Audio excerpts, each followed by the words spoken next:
On parle d'un recrutement massif en Indre-et-Loire. Alors, qui recrute? Le conseil départemental. Pour quel poste? Eh bien, des assistants familiaux, des professionnels qui accueillent et s'occupent chez eux d'enfants qui sont confiés par l'ASE. C'est l'aide sociale à l'enfance. Alors, le conseil départemental recrute 40 personnes, des hommes comme des femmes. Il faut tout simplement pallier le départ à la retraite de dizaines de professionnels. Alors, c'est quoi être assistant familial? On va en parler tout de suite avec nos invités.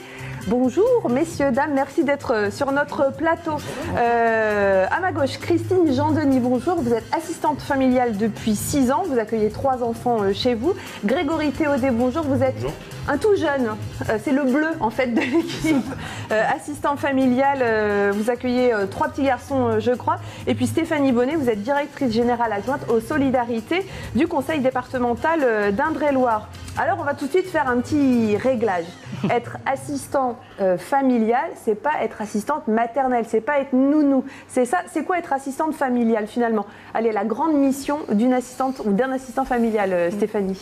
Un assistant familial est un professionnel de la protection de l'enfance, employé par le conseil départemental qui va... CDI en CDI, oui, qui va accueillir du coup un enfant ou des enfants selon son agrément 24 heures sur 24, 7 jours sur 7, à son domicile. Qui n'a pas donc un autre travail. C'est ce que disait en fait tout à l'heure. Voilà, pendant la pub, Sephora demandait on ne peut pas pratiquer une autre activité à côté.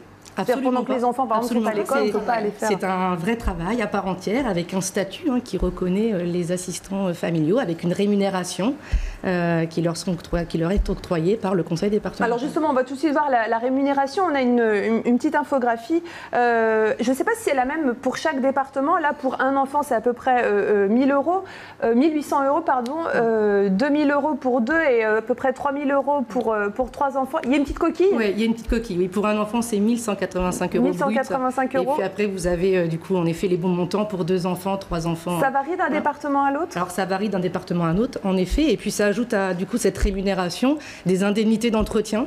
C'est quoi les indemnités d'entretien? C'est pour l'ensemble du fonctionnement du foyer, l'électricité, le chauffage, l'eau. Pour chaque enfant, il y a une indemnité d'entretien. Il y a également une indemnité d'habillement qui va varier selon l'âge des enfants. Puisqu'on s'occupe de tout en fait au quotidien, c'est ça, Christine. Vous étiez, alors vous n'avez pas toujours été assistante familiale. Ça fait 6 ans que vous faites ce travail. Vous étiez comptable. L'entreprise dans laquelle vous travaillez a fait faillite. Pendant un temps, vous avez dit tiens, je serais bien diététicienne. Et puis finalement, une amie qui accueillait les enfants chez elle, qui était une professionnelle, vous a presque donné l'envie de faire ce métier. D'abord, vous avez dit c'était un projet de famille pour ma famille. Comment vous accueillez 3 enfants en ce moment, comment vous avez expliqué à vos enfants, qui étaient je crois adolescents à l'époque, votre volonté d'exercer cette profession? Au fait, ça nous a pris 1 an pour mûrir le projet. Et mes enfants, comme je vous dis, donc ils ont vécu avec cette amie, donc on y allait souvent, donc on a côtoyé les enfants. De côtoyer des enfants. Oui, on a côtoyé les enfants et on les recevait chez nous aussi. Et donc, comme je vous disais, quand je faisais ma formation, donc j'étais à la maison et c'est là que je me suis dit, mais pourquoi ne pas profiter de ma maison et en faire profiter aussi aux enfants. Donc cette amie m'a inspirée, donc du coup, ça a pris 1 an avec mes enfants pour mûrir le projet. Et puis, j'ai fait ma demande d'agrément. Alors, justement, comment ça se passe, Stéphanie? Grégory, comme Christine, ont fait une demande d'agrément. C'est le premier pas, en fait, pour être assistant familial. C'est quoi, finalement? Alors, du coup, le conseil départemental organise des réunions d'information sur le métier, pour connaître le métier. Ensuite, si la personne, du coup, a envie de devenir assistant familial, elle va, du coup, déposer une demande d'agrément auprès des services de PMI, de protection maternelle et infantile du conseil départemental.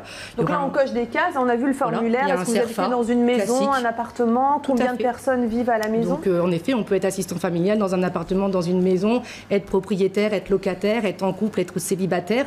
Il n'y a pas d'exigence. Est-ce qu'il faut avoir des enfants à tout prix?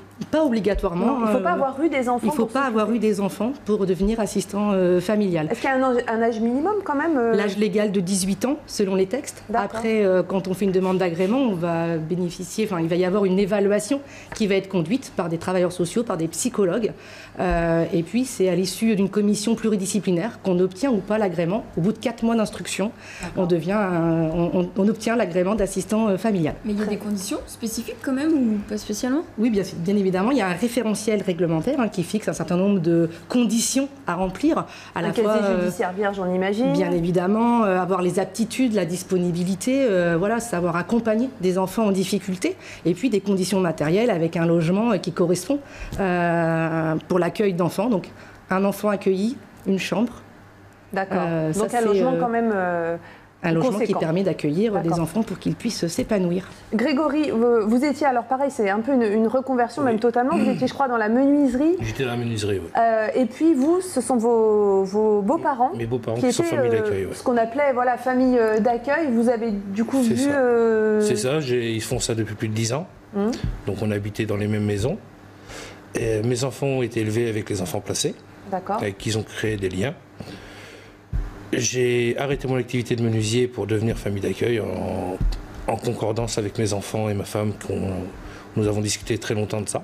Vous avez passé une formation, parce qu'on ne devient pas comme ça, même si vous avez élevé vos enfants, même si vous avez vu des enfants qui étaient accueillis chez vos beaux-parents, On a un stage, une fois qu'on est recruté, de 60 heures pour présenter le service, pour visiter des villages d'enfants, faire un peu le tour de la question.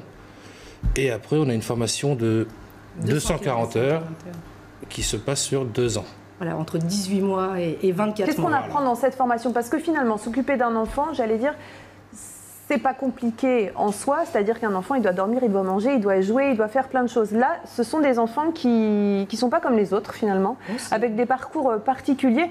Est-ce que vous savez quelle histoire ont eu les enfants que vous accueillez? Par exemple, vous avez les enfants que vous accueillez sont chez vous depuis 6 ans. La petite fille est arrivée, elle avait à peine 1 an. Aujourd'hui, donc, elle est à l'école primaire. Oui, elle est à l'école primaire, elle est en CP. Vous connaissiez leur histoire? Vous aviez un droit de regard et de choix par rapport à leur passé? Je connais leur histoire, je connaissais leur histoire avant, tout au moins en partie, avant de les accueillir. Donc j'ai eu un appel avec une proposition d'accueil. Donc j'ai eu un temps de réflexion. Et donc, comme le profil me convenait et convenait aussi à ma structure familiale, donc j'ai dit oui.